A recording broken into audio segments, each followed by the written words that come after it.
And now I'd like to invite Director General Andrei Kortunov, who is, from Russia, from Russian International Affairs Council. Mr. Kortunov.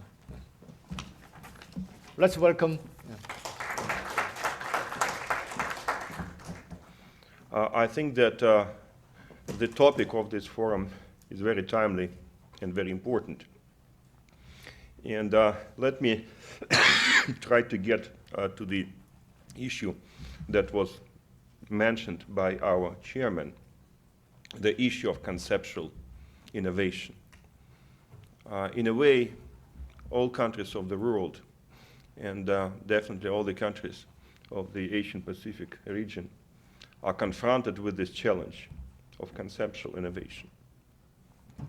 How to reinvent the foreign policy, how to make it more efficient without deviating from the integrity of our foreign policy strategies. And Russia is definitely not an exception. If you look at the situation in my country, you'll see that there is a strive for innovation. Over the last 10 years, Russia got back to the international relations as a great power. And with all the success stories notwithstanding, I would venture to say that the revival of the Russian presence was caused and was founded primarily on three pillars. First of all, Russia is a nuclear superpower. It is the only country in the world that can compete with the United States in terms of strategic nuclear arms. Therefore, the US-Russian strategic relationship is still the cornerstone of the global security system. Second, Russia is a member of important international institutions. Above all, Russia is a permanent member of the United Nations Security Council, together with China, together with the United States, with UK and France. And of course, this position gives Russia a certain leverage in international relations. And finally, Russia is arguably the main remaining depository of natural resources in the world. One can say that in terms of the accumulated deposits of hydrocarbons and water and land mass and timber and some other materials, Russia is probably more important than any other country on the planet. So these are the three pillars on which the Russian foreign policy was based. The question that I ask myself, are these pillars enough to guarantee influence and active engagement in international relations of the 21st century?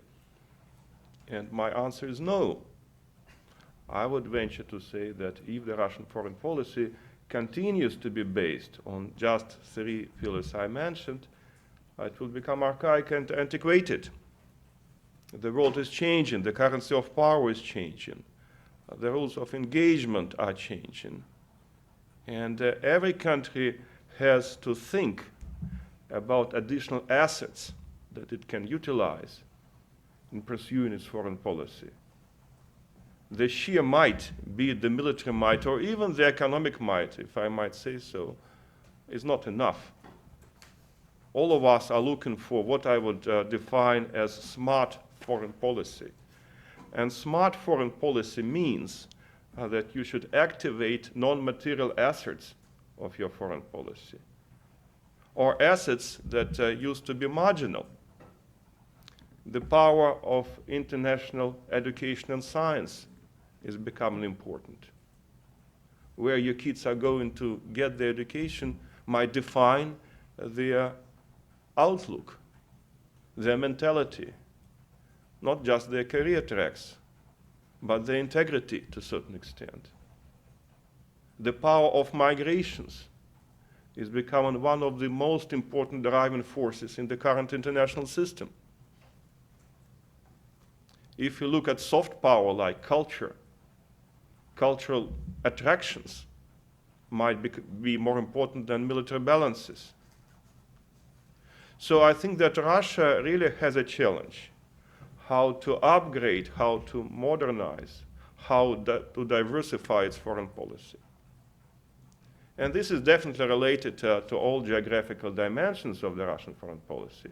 It's a Eurasian country, therefore it has to operate on different dimensions of the global situation.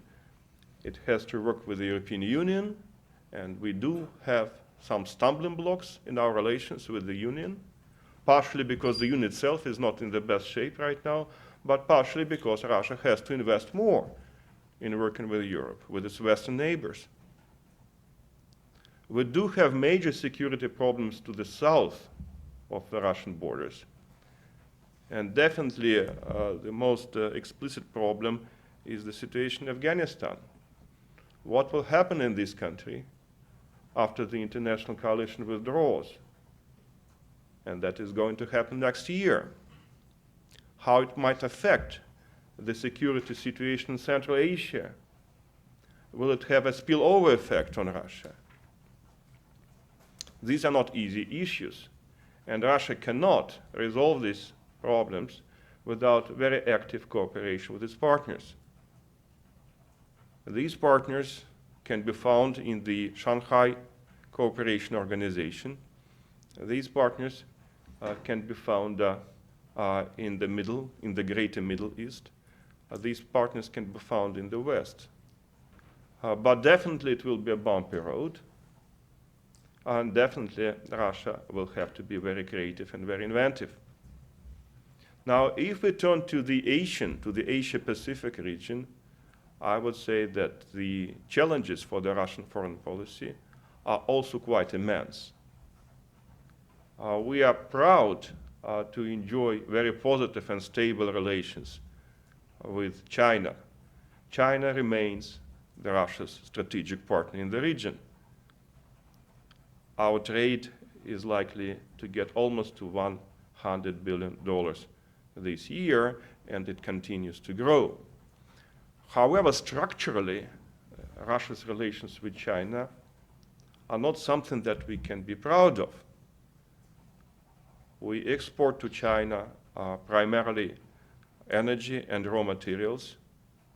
This cooperation is limited mostly to large and super large state or semi-state companies.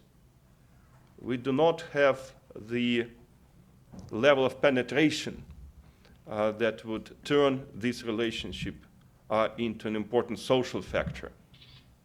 We need to diversify our relations with China, and we need to make sure that this slogan, Partnership for Modernization, becomes more than just a slogan.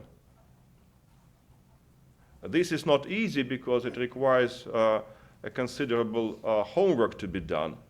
Russia has, above all, to modernize its Far East and its Siberian regions, and that requires a lot of political will. Whether the Russian leadership has this will is yet to be seen. There are attempts made to revitalize the eastern part of the country, but definitely there is much more to be done.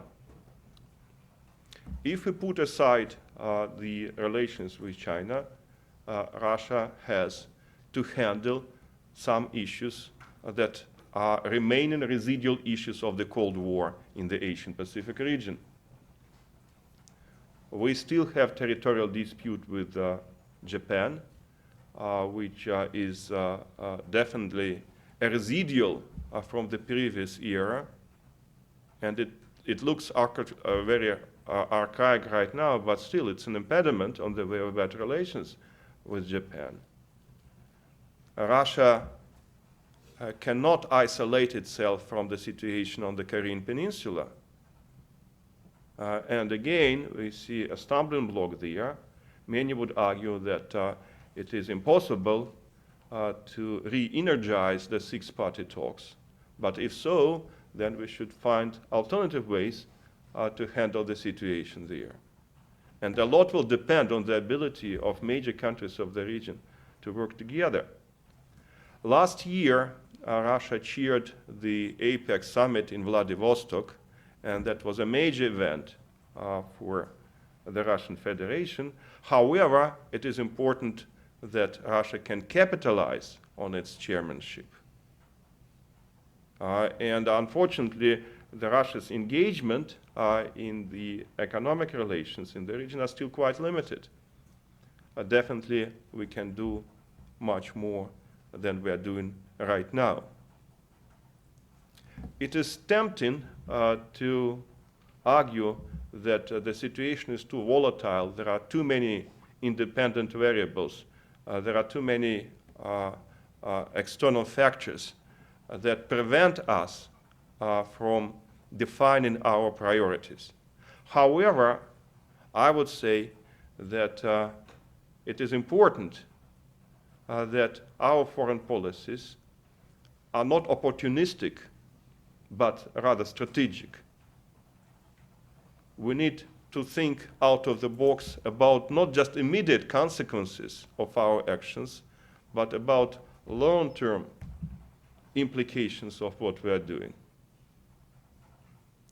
Definitely, the international situation is volatile, and we cannot predict what will happen in the world in a year, in 5 years, and 10 years from now. But if we do not shape our futures, if we tend to be opportunistic, who will shape our futures for us? I tend to be moderately optimistic about the Russian foreign policy. I have that we have all the ingredients of a successful foreign policy line. Russia can and should be a responsible player in the region.